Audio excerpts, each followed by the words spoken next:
They compete with themselves. They want to be all they can be. Fourth hour psychology at Bixby High School. Today's lesson, how society changes behavior. There's no set formula when we're dealing with life. 16-year-old Ozzie Martindale understands this lesson firsthand. His sophomore year hasn't gone exactly how he'd planned. Let go! A typical September football practice when all of a sudden he hit me full speed, helmet to helmet. I remember coughing, and it felt like my head had just exploded. Ozzie had a concussion, his second major concussion in just 3 weeks, his fifth in the past few years. I could tell when I showed up in the locker room that he was kind of having some problems. Sure, he had the typical symptoms, headaches, dizziness, fatigue, but what Ozzie wasn't prepared for was the impact his concussion would have in the classroom. It was extremely frustrating because, I mean, I had never been in that situation in my life before where school was a struggle. He was, for a while, a completely different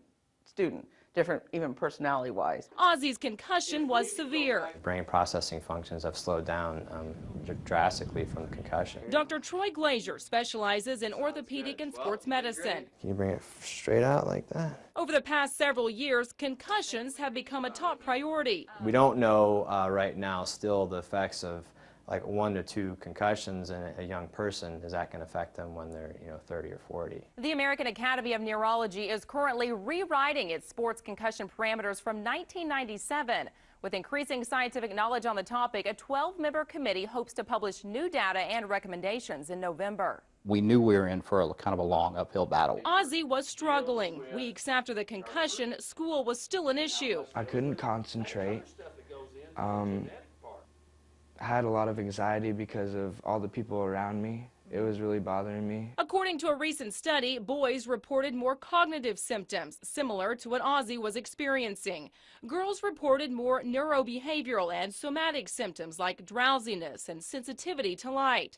To cope, Ozzie's parents and school administrators put him on a half-day schedule. He would attend class in the morning and go home at lunch. Have you seen anything like this before? Not to that extent, and even just, I mean, this fall I had 3 kids with concussions, and I think in all my 30 years of teaching, I don't know if I had 3 kids in all those times. People are taking it more serious now, and so I think that's really helped out a lot. As we've reported, under state law, each school district now has a concussion policy. And many schools like Bixby use the impact test to help determine if or when a player can return. His IQ was 30 points lower